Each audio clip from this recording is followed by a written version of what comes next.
Hey, what is going on, everybody? Boilon here, back for another video on Marvel's Strike Force. Yes, you can tell by the darkness that I've decided to record a video at midnight, despite that the video is not actually going out at around this time. We're here to talk about Blue Marvel because there's been a lot of new data mines that are talking about the event and some new information about the actual nodes. And I gotta say that Scopely's hid this kind of well a little bit because now it's gonna be made very clear that they want us to use very specific characters for this, and we already knew that, right? With things like Global City, Cosmic, this kind of thing. But they've actually pigeonholed an exact team, which I'm sure if you guys have been following the game, kind of figure out who this is going to be. But this is basically the three teams that we are going to be using for Blue Marvel and nothing but these characters. So that's been made clear in the data mines here. So we're going to talk about that. A couple of things with Battle World as well. So if you're ready to go, let's boil this down.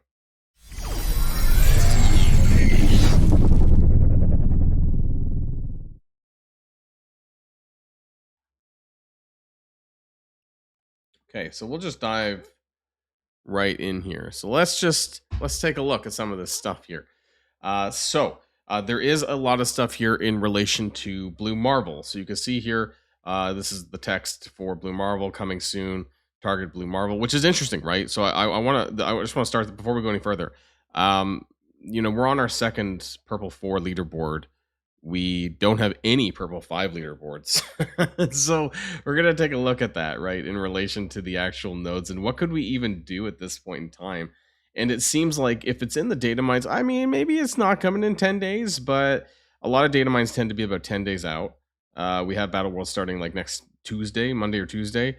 I don't know if Blue Marvel is going to be coming in 10 days. I don't know what kind of progress we would be able to make, really, because all we have right now at this point is Purple 4. But anyways, they talk about that with the stuff we already know, right? The characters that you're going to do: non-mythic city, non-mythic cosmic, non-mythic global, along with conquerors, right? There's a little bit of extra details that it seems to be coded this way, at least for the global section, as far as what characters they want you to use for this. Now they have some stuff, some basically some empty space where the rewards are supposed to be. It's not really in there quite yet, but this is really important because it's going to tell you what game modes are activated on the Blue Marvel nodes. The first three nodes are going to have the Dark Dimension text. Now, I was talking about this in my Discord server, like why, what characters even have Dark Dimension text? And the only thing that came to mind was Ghost. There's some other enemies that might show up, like the Eternals or Vol. But I don't think that there's a whole lot of characters these days with Dark Dimension text in it. So I don't know why that's there necessarily. Maybe it means nothing. Also, the last node also has Dark Dimension. But nodes 4 and 5 have Raid.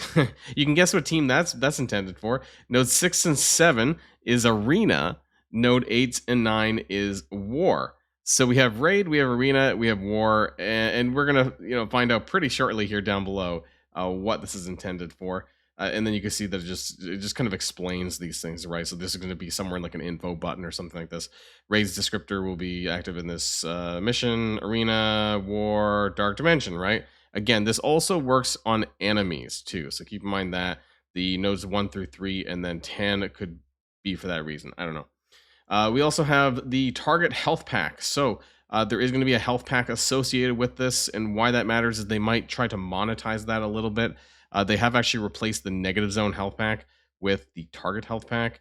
And the fact that they made their own, it says in target events, going forward, maybe they're trying to move away from the Dark Dimension because we have like 8 of them, right? So they want to reset the number, and now we're gonna have like target X character, right? So target Blue Marvel, target whoever, right? And they can just do their own version of this for different chapters. Maybe there's going to be a chapter 3 target, right? I mean, maybe there's going to be one for who knows, right? I'm just kind of spitballing here, but it seems to be the case that they might be kind of resetting the numbers. We have a bunch of new mods coming. So on top of the game mode text active above, we do actually have mods for individual teams and nodes. So you can see this here. Target Blue Marvel card 01, Insidious Allies. On spawn, Shocker and Vulture gains the Insidious 6th trait. Okay, cool, because they kind of need that anyways. On spawn, Insidious 6 allies gain 100% turn meter. So, I mean, you could go for a different city team, right? But they're basically telling you that you want to use Insidious 6. That's pretty bonkers, right? They're absolutely going first. Barrier up. On kill, barrier all Insidious 6 allies for 100% of max health, plus apply safeguard and immunity for 2 turns to all Insidious 6 allies. So if they didn't make it more obvious, there's 3 mods here specifically for Insidious 6 for the city section. This could also be in the Conqueror section, but I think this is possibly nodes 4 and 5, right? It doesn't actually specify which mods are to which nodes, but these could just be the 3 mods for the Insidious 6 section. We have mods 4, 5, and 4 and 5, for the Fantastic Four MCU. So on kill, Fantastic Four MCU allies, each Fantastic Four ally gain 3 ability energy, which is crazy. So just go balls to the wall with Franklin Richards and and Sue and spamming the abilities, because if you get a kill on that, you're getting 3 back, which is a lot. Cutting speed. Fantastic Four MCU allies gain offense up and speed up for 2 turns. Okay, like they even needed more speed. There you go. And then we have 6 and 7, which is related to Brimstone, right? Which you can kind of tell that this is for nodes number 8 and 9 for war. On spawn, Brimstone allies gain immunity and safeguard for 2 turns. On spawn, generate 6 ability energy for Brimstone allies. This one is crazy, right? Like, so I'm pretty sure this is a Dark Dimension style in terms, well, obviously, because they have those health packs, right? So if you don't clear it in one go, you can come back the next day or the next refresh or heal, right? And you're going to have 6 ability energy on spawns. It's just crazy, right? I don't even know their entire kit. They're not a raid team, right? So this is just going to give them like bonkers kind of regeneration power, I suppose, like after you're done for the day, or if you revive them. There's also one here for Boss Blue Marvel. So it does look like we are actually going to be fighting Blue Marvel within this anyways. Enemy Blue Marvel is a boss. On spawn, he gains the following benefits: immune to stun, immune to ability block, exhaust, exposed, and speed bar reduction. And then when attacked, gain plus 20% speed bar and substantial increases to base stats. This kind of stuff actually shows up in the Battle World mini bosses as well, which we'll see down below. Speed kills. On kill, all Brimstone allies gain 20% speed bar. So that should probably be up here. I guess there's going to be like 3 Brimstone related mods. And then just jumping over to Battle World really quickly, we do have the mini bosses of Omega Red Phoenix Force and Red Guardian, right? Battle World should just be around the corner pretty much next week. So there's some stuff here. Again, similar to what's in the Blue Marvel stuff here. They gain the speed bar when attacked, immunity to stun, ability block, exhaust, exposed, and speed bar reduction. He's got a special mechanic from the ashes at the start of his turn. Omega Red Phoenix Force gains revive once. There's a Red Guardian with the same kind of stat mods there. He has something called Boastful Brawling. Red Guardian has a 100% assist chance and gains taunt for 1 turn when using his basic attack. I believe there's going to be some other like Yelena and stuff going on this Red Guardian mini boss too. There's also some stuff here related to some of the special missions. There's going to be again, none of this which has been told to us, right? Maybe there's going to be a Battle World blog on Friday, but here you go, some early stuff. There's a timed mission, a protect mission, horde mission, capture mission, and then a couple of mini bosses. So defeat all enemies before time expires. Defeat all enemies. Night Nurse must survive. Minions get stronger with each wave, and reduce target enemies' health to win. Okay, so maybe some interesting mechanics, or just maybe it's fun, right? Who knows? Red Guardian stuff here. Yelena prefers to attack the enemy with the lowest health, so there's going to be, I don't know, maybe Red Guardian plus Yelena, and then there's going to be a Graviton mini boss as well here. Now, some other things that I want to talk about. This is just the code basically telling us the requirements for each of the nodes. So obviously we know that it's purple 4 and purple 5 for each of these nodes. One node is 4, one node is 5. But one thing that's really interesting is right here in the global section. Specifically, it says requires 5 non-mythic global or brimstone. So it seems, because this is the war section, that the reason for this is because, well, Doctor Strange is not global; he's cosmic. Strange Heartless is cosmic. So they're gonna potentially allow you to double dip with Strange because he is a cosmic character. Hypothetically, you could use him in the cosmic section then with 4 Fantastic Four characters, let's say, and then just he can solo. I don't know if he's a great as a solo character, but you'll still be able to double dip. So you might only need 14 characters there for Blue Marvel because he can go.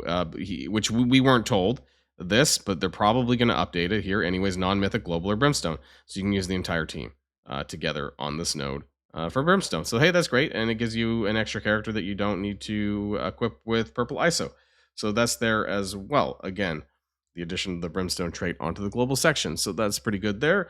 Other than that, though, I mean, that kind of, I want to jump back here, right? Now that we're Blue Marvel, right? Now that we're talking about this, they've, I mean, they've not made it a dark dimension. But the thing that I don't like about this, about Blue Marvel, in my opinion, is that they basically just pigeonholed 3 teams. Right, they started off with I forget the order actually. If it's Global's last actually, I think it's City, Cosmic, Global. So Insidious 6, right? Plus Vulture and Shocker. Now those are the characters that you're gonna need to do. I'm wondering whether or not I should take my Scorpion up higher for antimatter or spending my antimatter on these characters because maybe the nodes are gonna be hard. Even if I have like G20, you don't need G20, but maybe that's the expectation is that you're gonna need like I don't know, 7 yellow, G20, to have an easier time. Maybe, maybe not. And maybe it doesn't matter, right? Because we're going to be somewhat bottlenecked with purple 5 anyways, that maybe it doesn't matter actually how slow we get through these nodes. But we're basically being told who to use. So that's Insidious 6. That's going to be your Fantastic Four, which you probably should have anyways. I don't know maybe who I would prefer to use, right? If I'm going to do 4 plus Doctor Strange, I actually don't know who's the better one to take up. If it's Human Torch, maybe with all the assists and they have terrible sustain. So I actually really liked using Human Torch with the healer ISO for Danger Room, and I might do the exact same thing again for Blue Marvel. What am I missing out with Thing? Well, I do like that stun that he gets with the trauma and stuff that he gives on his ult. That's nice. But other than that, it's just damage, and it's really just that ultimate. So I don't know if I'd really miss anything else. Human Torch is pretty nice because he does give that offense up to the all allies. So that's and the assist, right? So pretty good. And I would probably end up maybe I would G20 him. I'm not sure. And then of course that leaves us with Brimstone, which is being released right now. We've been told time and time again that we're going to need these characters. We're going to need them for Battle World, and now we're going to need them 100% for Blue Marvel, without a doubt. This still doesn't change what my thoughts on what I said before about Damon Hellstrom, the fact that I'm not going to be unlocking him early for the reasons that I mentioned in my previous video. So I'm going to wait for him to show up in the antimatter store, which should be like next week. And honestly, by the time we get to the point where we actually need Brimstone for Blue Marvel, all of them should be in the antimatter store or, in some sort of bumps kind of nature by the time that we even are at the point that we have purple 5 for these guys. So I'm not in any really big rush here. It's just that we've basically been told we need these 15 characters, or 14 maybe if you double dip with Strange Heartless because he is Cosmic. Other than that, that's it. These are the 15 characters for Blue Marvel, and that's what you're getting, right? You could use other characters, but why would you do that? Because of all the mods that are given to these characters in the Blue Marvel Target event. It's just like Xavier Saga. It's like that they didn't tell you exactly who to use, but they pretty much did because they had certain game modes activated, which made it a lot easier to use. Liberty, for example, and they were the best team to use. Some of the other ones, there was Crucible text activated, but there was more flexibility based on the characters. I feel like there's a lot less flexibility here in Blue Marvel, and they're really going down this direction of telling us what to do, and we have to play the game exactly the way they want us to play it. And that's the thing. But let me know in the comments down below how you feel about this. Are you surprised? I mean, I'm not surprised. But anyways, that's all for today. I hope you guys have a great day, and I'll see you all on the next video. And if you like this video, make sure you hit that subscribe button if you haven't already, and you'll be greatly helping out the channel. Have a great day, and I'll see you guys on the next one.